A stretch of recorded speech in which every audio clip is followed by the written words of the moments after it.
Today we have a very specific goal, and I really think it's going to work out great because it's cold this morning. It's supposed to warm up in the afternoon, and I'm hoping I can get the RD parts all put back on because I have a couple other things to do around the house and with the pond and with the honey-do list, as you can imagine.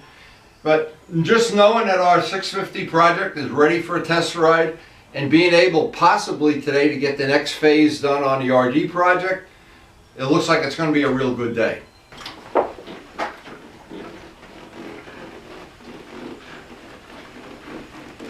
Now, it's always a good thing whenever I can get the old RD out of storage here.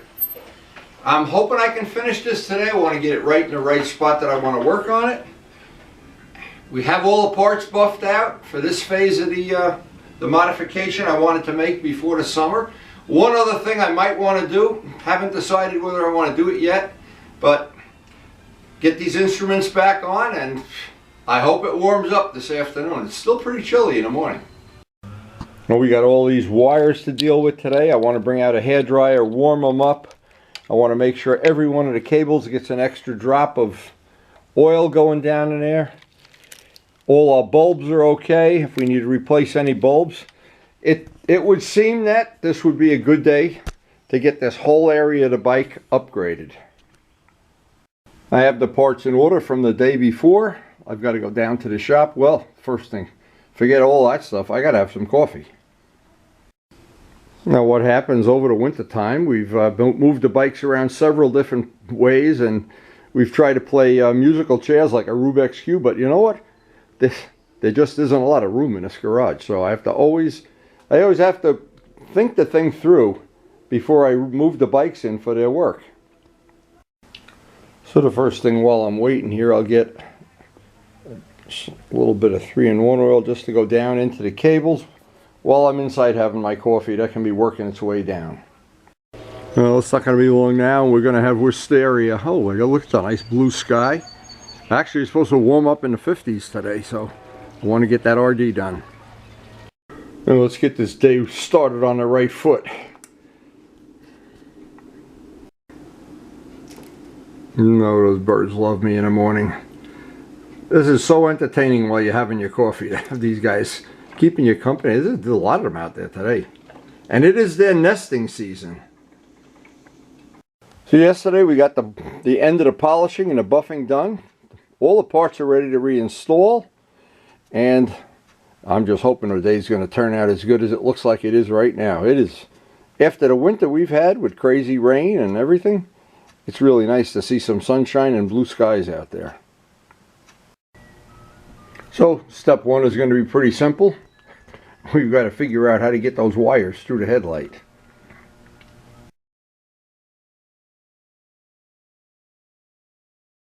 So before I do anything, the first thing I want to do, because it's still pretty cold out here, I want to warm all of these wires up. Just stack the deck in my favor. I'm not going to crack any of the insulation. I checked that all of the joints are tight. I put some tape over some of the spots, look like they might have been chafing. But getting these back into the headlight without making a mess, I know it's going to be challenging. A lot of these things on the video, they look real easy to do until the minute you go to do them. Now, just as a little safety precaution, I brought out a towel that isn't all full of kerosene and everything to protect the front fender, because from time to time, as you can imagine, things drop, a bolt or a nut or something, and this will be a little bit of protection anyway. I don't want to scuff that paint up. You know, with the wires warmed up a bit, I know this is going to have to go in here. That's going in there. This is definitely going in there. And I'm trying not, of course, trying not to scratch anything or beat anything all up. And I'm trying not to force anything. Now, when you get to the log jam, now it's a question of get each one in there one at a time. This is where having the wires just a little bit warmer than whatever temperature it is, 35 or 38, I don't know. This will go, that will go for sure. once you get past the log jam, the rest is pretty cut and dry. There we go. That goes in. That goes in. That goes in. It definitely helps having those wires warm. And that one goes in too. This is the last of the big ones here that has to go in. And once that's in, I think we're in good shape. Well, after struggling for about 5 minutes and keep the hairdryer handy, keep those wires warm, looks like we've got them all the ones that need to go inside are inside now. Now I want to just temporarily hook up the blinkers so that it just holds this headlight shell in place. Now what helps every step of the way is keeping these parts warm so that the wires don't get all frozen in place. If you keep these warm, it just makes the job a whole lot easier. Boy, that's a great tip. And another good tip, having that rag on the fender just to hold parts that you're putting this together. And all these little things, this has a little detent in it, the nylon part has a detent, so they all line up, and that's what keeps the blinkers from twisting back and forth. Now with one side put in, and I got to remember to put that ground wire, right here's the ground wire. Okay, I wanted to show up close what there's some little tricks to this. There's in the nylon bushing is 2 little notches that notch into the rubber biscuit.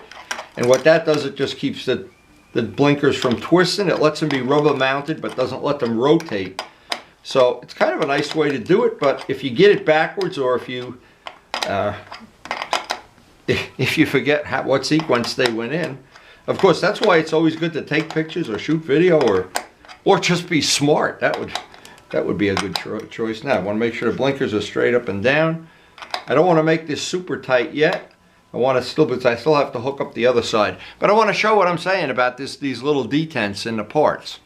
Now, just a little good information to share. This little piece has two little tabs, and those tabs, what's the easiest way is put some Windex on this, push this piece in first, then put this piece in. If you do it that way, if you try to put this in place with the rubber piece already on, you'll break your fingernails. And then this piece goes on last. Now, that's a nice little way that Yamaha had back in the day of making, because these blinkers are bigger than normally they would be, but it allows the blinker to be rubber mounted to isolate the bulbs from vibration, and it doesn't allow it to do much of that. So the blinkers always stay straight up and down. It's a nice little way to do it, but if you know that trick, it'll make mounting that a lot easier. If you try to put that in with that piece in there and it's cold in your garage, you're going to have some broken fingernails. Again, good information to share. And without that piece in there and a little bit of Windex and a little bit of heat if necessary, that rubber piece blocks right in. Then this piece, those tangs, if you put it in wrong, the tangs are just not going to line up. So by having that line up, that kind of snaps in. This part now goes on the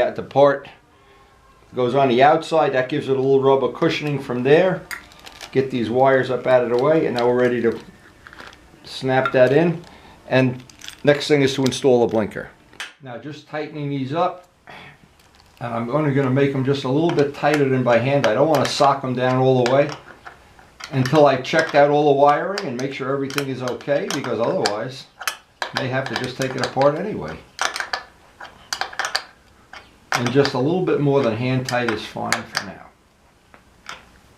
Okay, we got the 2 grounds. Now the 2 grounds, I've marked them. I actually, so smart. I marked which was the left and which was the right. What a genius. Now the left is in the left, the right is in the right. Let's see if it's our lucky day.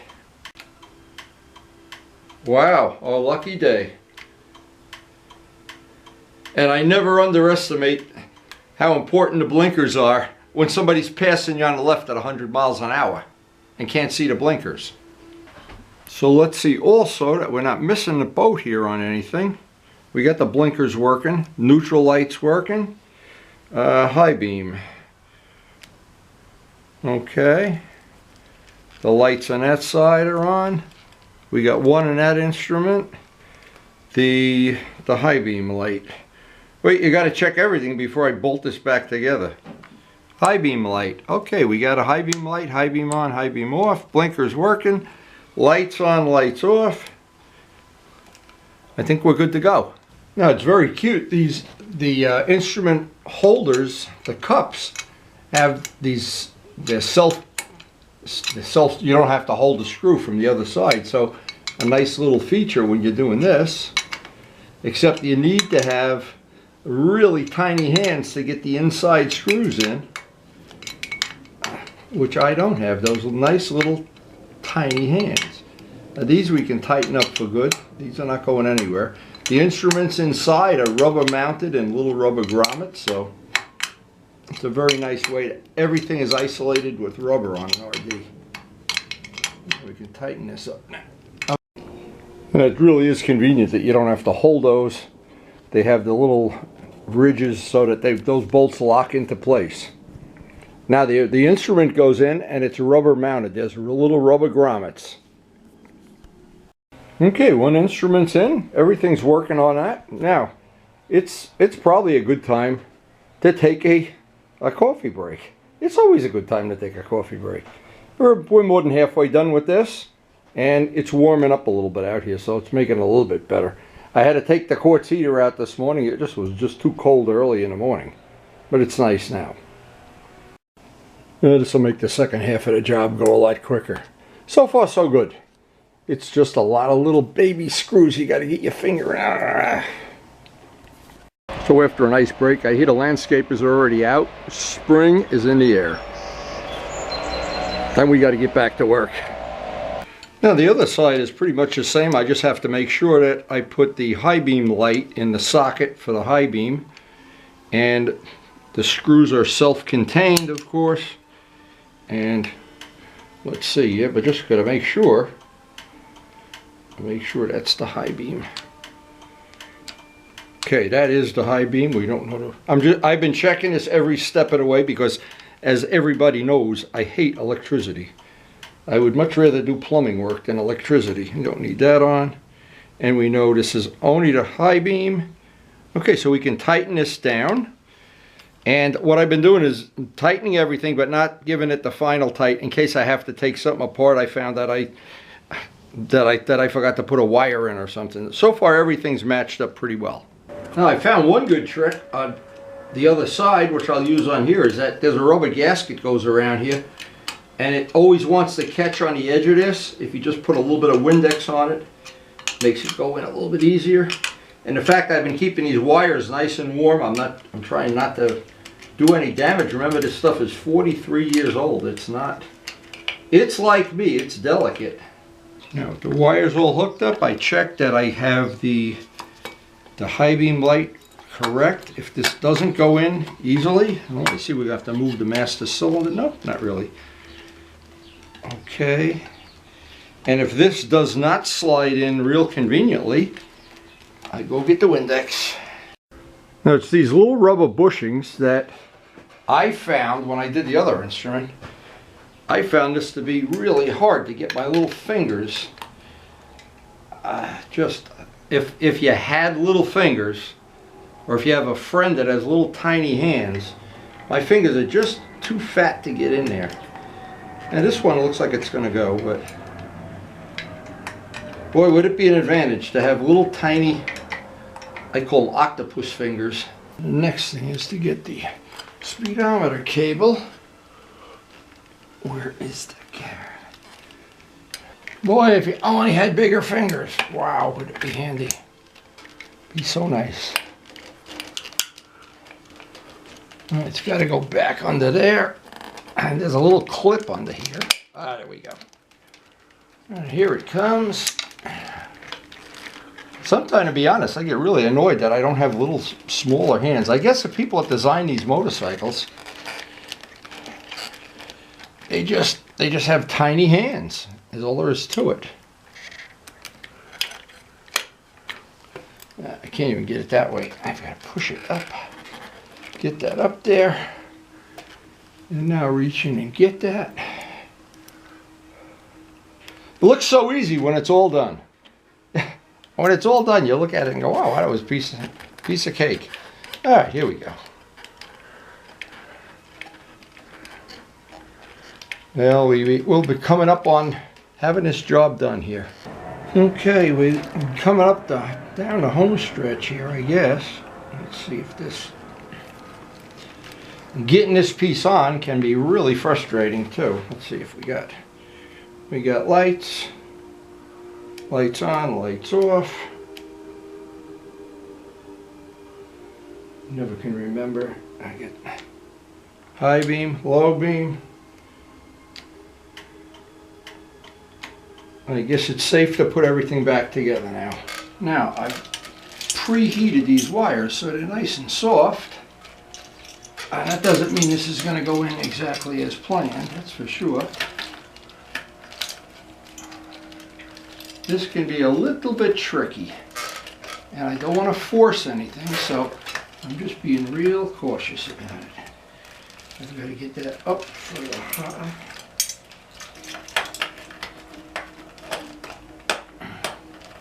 And that's why I was careful not to get too much paint built up on that lip.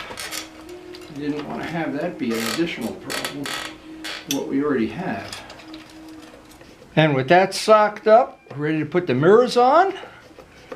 And boy, it's warmed up to be a pretty nice day out there. I did not expect it to be like this. It was really cold this morning, but every day now is pretty much following the same pattern. Cold in the morning, nice in the afternoon. I guess we shouldn't complain. And one final step, just putting the mirrors on, and we'll clean everything up here, get the fingerprints off. Take it out in the sun and see what it looks like. I think this is quite a nice little upgrade. A couple of days of work, almost no money, and I think it's just going to make the bike that much more enjoyable to ride. It's pretty enjoyable right now. So we got to go back with this. Well, that just couldn't have worked out any better than I just imagined. And we've got the nice finish now on the instruments. We've got a nice finish on the headlight that doesn't have any chips, and we got a little bit of a polishing on some of this chrome stuff that really is needing a re-chroming, but that's about all we're going to be able to do to it.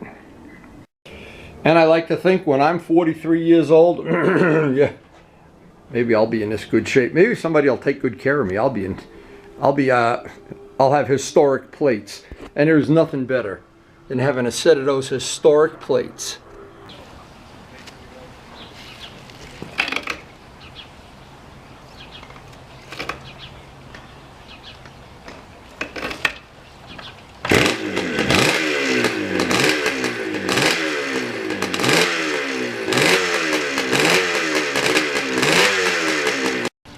Well, that's all we're going to have time for today. It has just been a super productive couple of days, and we've got a nice little upgrade on this. I think it was worth every penny since it was almost free, and I love having those mirrors painted.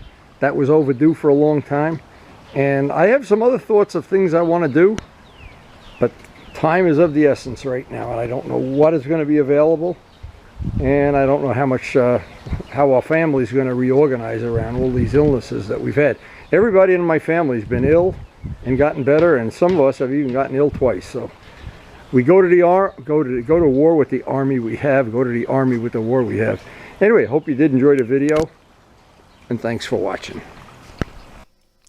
Now, at the end of this day, it's not really the end of the day. Still had about an hour left here before the sun went down. I wanted to shoot a couple of pictures for my own reference, and the reason I wanted to shoot these pictures because I'm going to be, and I'm previewing this right now, I'm going to be swapping out the exhaust on this bike. The exhaust really needs a refinish, and the gaskets up at the exhaust port have started to leak after 5 or 6 years of having this exhaust, and it really needs a total refinish. So what I did is I figured I'd take some pictures of this now. I'm going to put on one of the stock exhaust systems I have. I have 2 of them. And I'm going to make that one of the next projects that I want to do in the next couple of days. And that'll be, to me, like the equivalent of having that thing I like the most about a bike, having it turn into an evil twin where you ride it and it's a different bike than you rode the time before, and you didn't have to go down a registration and you didn't have to buy another bike. And on this bike in particular, with a stock exhaust, it takes the gas very smooth in a linear manner.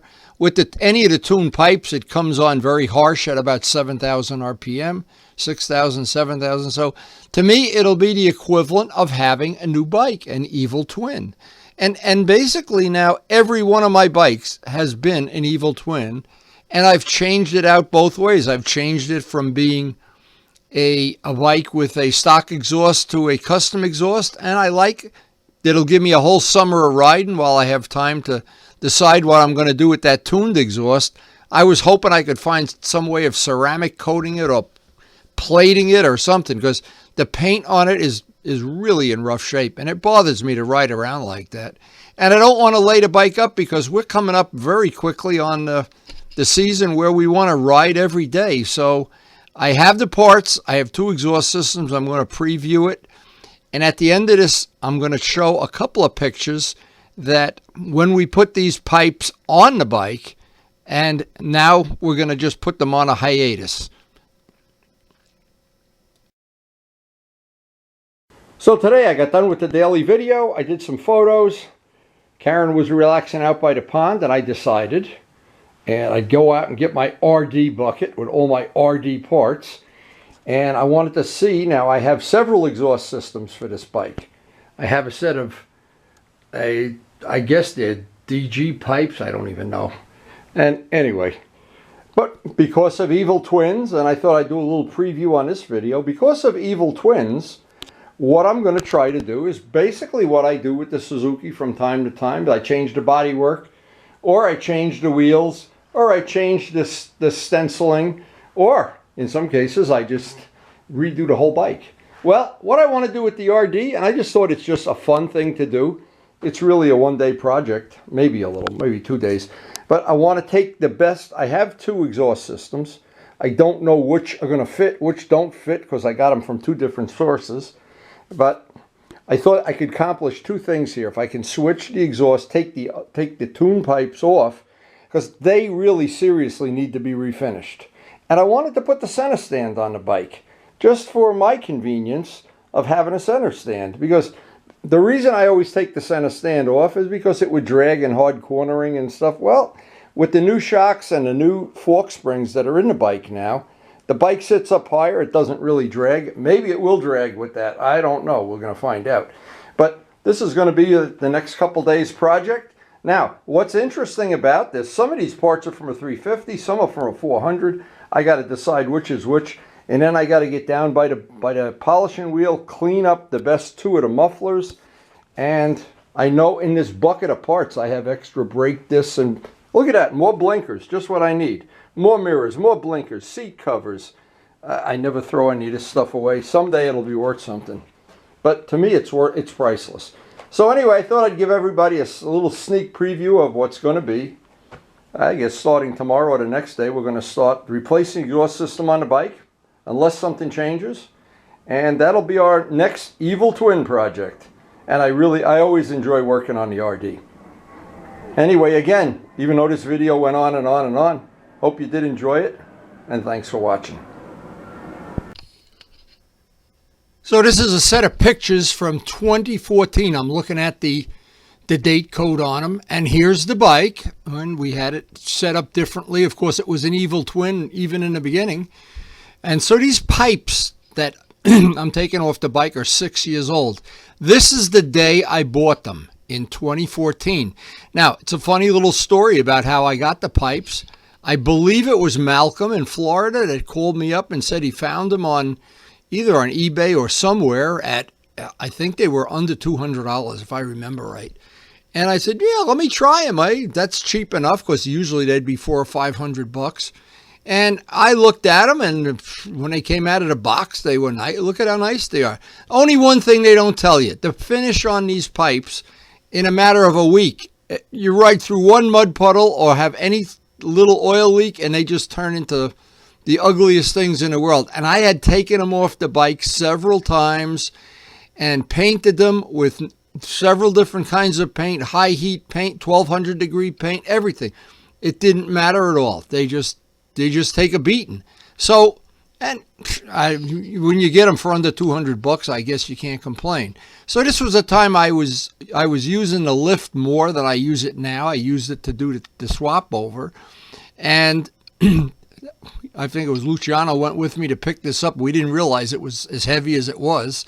And of course, he gave me the heavy end.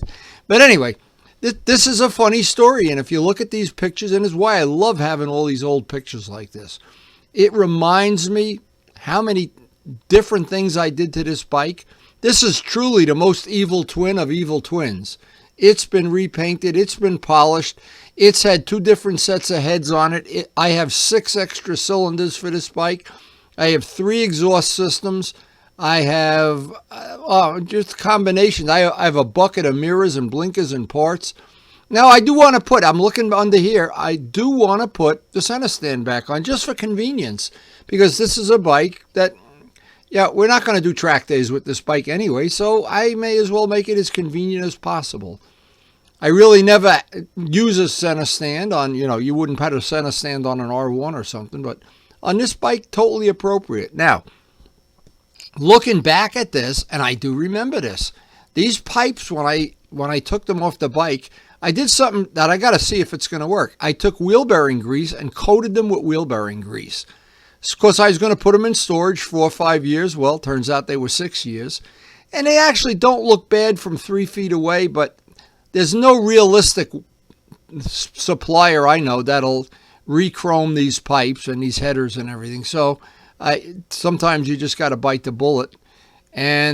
Or if you find somebody that's got a set that the chrome is perfect, they want $1,200 for them. And that ain't happening either. So, but anyway, here's the whole thing in a nutshell is it changes the whole bike by changing the pipes. It changes the power band. It changes how it wheelies. It changes how it sounds, of course. It changes another dramatic thing, the mileage. When you put the tuned pipes on, one of the things that happens right away is you lose about 10 miles of the gallon. But of course, you want power, you got to pay. So there's no real secret to any of this. But what is very interesting to me, and that's why I love having all these pictures, it just reminds me so much of all the adventures I've had with this bike, and absolutely why I love these RDs. And I know a lot of people don't like them. They think it doesn't suit their need or whatever, but if you get into it, and by the way, this is the stuff I use, this ultra copper gasket stuff. It held up 6 years. I noticed the one pipe on the left is just starting to leak after 6 years. And usually you can see right away when these things leak, the front of the pipe turns into, it looks like a toilet. So anyway, I just thought this is good, solid information you can use. And these pipes, of course, you got to take the center stand off to use them.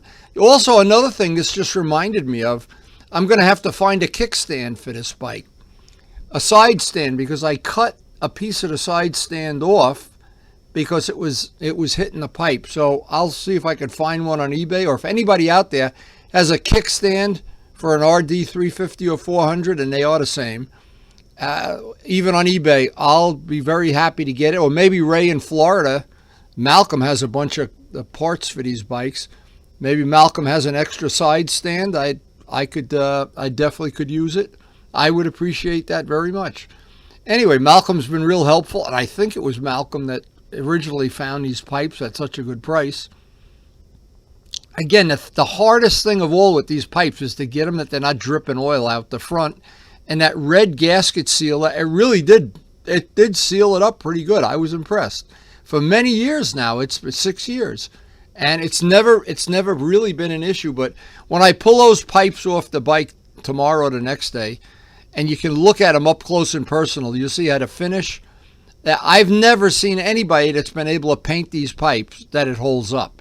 And we've used barbecue paint, and like I said, I've used a 1200 degree where you had to bake it in an oven and everything. I baked it in my epoxy oven. It didn't matter at all. They just take a beating. And the other thing too, now this is not really a big thing, is if we were racing or doing track days or something, the ones that are on Ray's 350, I remember we ground the pipes down. We ground an egg-shaped piece right out of it. Kenny Augustine, the late Kenny Augustine. Now here you see the part of the kickstand that I had to grind off because it was hitting. Well, that's we're not going to be able to find that. We're just going to have to go find, there it is. We're going to have to find a kickstand, a side stand. So anyway, anybody that knows where there's one hiding in your bucket of tricks, I'll be very happy. But anyway, when you look back at this, I always make a bigger foot because these things, if you put them in soft dirt when you're parking a bike, it's a problem. And I know, well, I'll have the center stand. I didn't even think about it. I got the center stand to deal with in the meantime. So, but it is wonderful to be able to look back at these old pictures, these old videos, especially now. I can really get a focus on the times, the things that I've changed on this bike over the course of it. The seat, I have 2 seats. I have another set of wheels, and that may be that one of the next projects will be another set of the gold wheels or something. I don't know yet. I thought in the very beginning, and Luciano did it, and I didn't do it.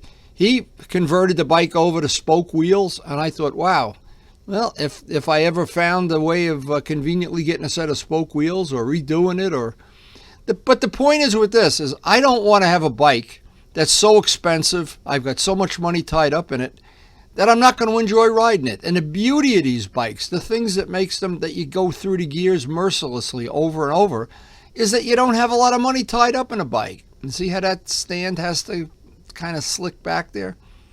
But anyway, from the day we bought this bike to right now, and I'm guessing I have this bike 10 years now, and it was a present from Karen on Valentine's Day. It was a Valentine's Day present. Luciano and I ran down to New Brunswick with a wallet full of $50 bills and talked this guy down in price, and it was an adventure. But every part of this is an adventure.